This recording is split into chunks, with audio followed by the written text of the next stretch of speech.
What's up mga boss, Dong Kasing Vlog ang inyong kaibigan. So mayroon tayo ditong Badja City 100 na hindi umaandar. So paano tayo magda-diagnose mga kaibigan ng Badja City 100 na hindi umaandar? Ang una nating titignan mga boss ay yung kanyang ignition coil. Yung part na to mga boss, ang tawag dito ay ignition coil. So ito yung dulo nya. Kailangan pag sinipa mo tong kickstarter, mayroong spark na lalabas dito sa kanyang ignition coil. Ito yung first step natin gagawin.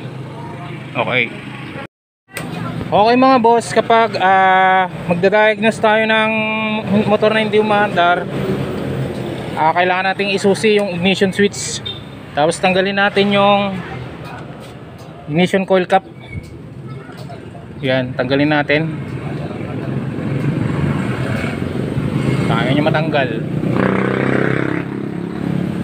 Yung mga boss, di ba nakasusi na yung susi?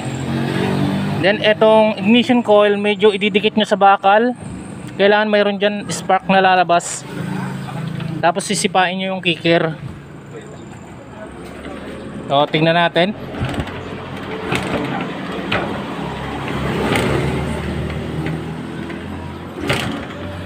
Sen mga boss, nakita nyo naman walang lumalabas na spark dito sa kanyang ignition coil. Ayan, nakasusi naman yan. So ang pangalawang step natin gagawin is check natin yung kanyang CDI. Okay mga boss, tatanggalin natin yung pairings dito sa may gilid. Ayan. Tapos tanggalin natin yung mga tornilyo ng upuan. At nasa ilalim kasi yung kanyang CDI para makita natin.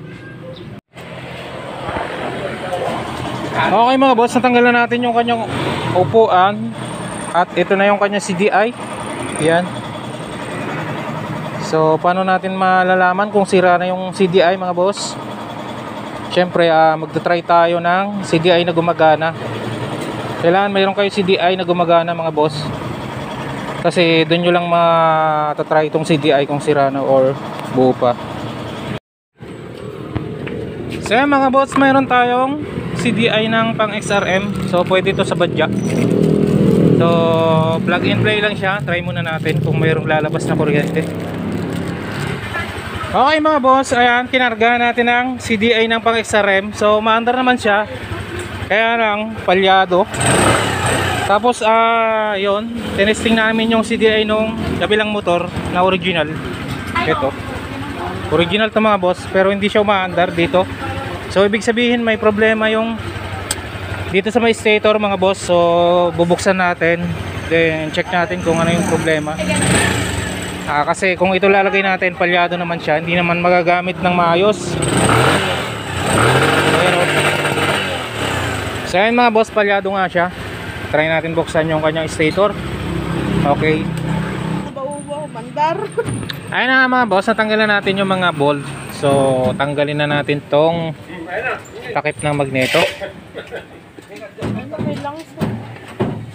Yan, tanggalin natin mga boss. Surprise. May pandikit. Tanggalin natin ito mga boss ng 410 mm.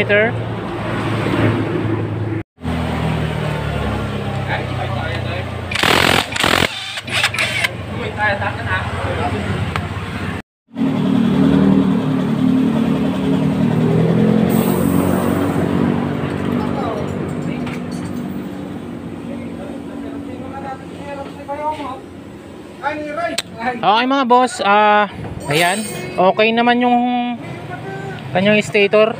So ito lang inapansin natin, natanggal yung tornilyo ng pulser, tapos naipit yung pulser dito. So try muna natin lagyan ng tornilyo, then paandarin natin ulit. Tingnan natin kung aandar na.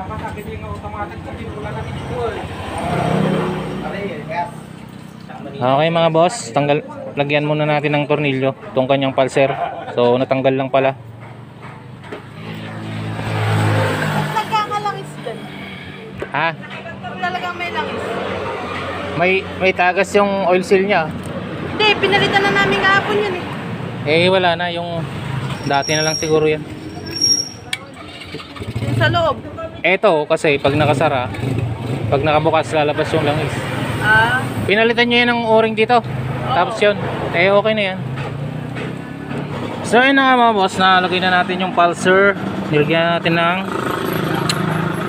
bagong bolt. So hindi na siya gumagalaw. Then kabit natin ngayon yung magneto.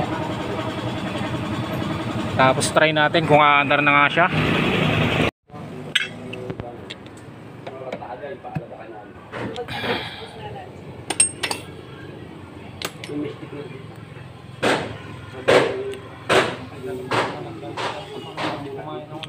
Ayan na nga mga boss, nakabit na natin yung magneto. Try natin paandarin ngayon sa kanyang lumang CDI.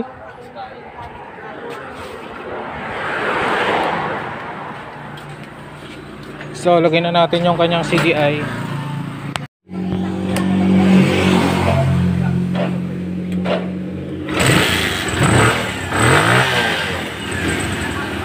So yun na nga mga boss, sumandar na siya. Then nawala na yung palya.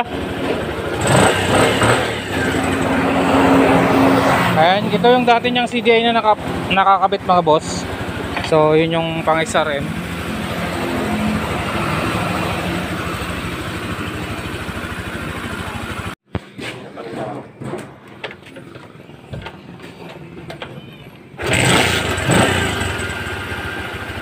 So yun na nga mga boss, okay na siya. Yun lang ginalaw natin, yung kanyang pulser na laglag yung kanyang tornilyo. So hindi tayo nagpalit ng CDI. Okay mga boss, hanggang dito na lang yung ating video.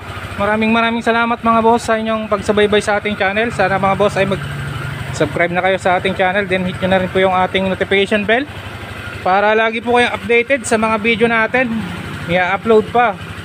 Alright, yun, naka-encounter tayo ng kakaibang sira ng Badja City 100. So yun, ganun. Kapag nangyari sa inyo to na umaandar yung motor nyo sa ibang CDI pero sa CDI na stock ay hindi, so try nyong i-check yung inyong pulser. So bihira lang to mga boss, lumuwag lang yung tornilyo sa pulser, kaya nawala sa timing, lumayo yung pulser, kaya ayaw niyang umandar sa dati niyang CDI. So umandar nga siya sa XRM, palyado naman. So yun na nga, yun lang pala isira niya. So alright, thank you mga boss.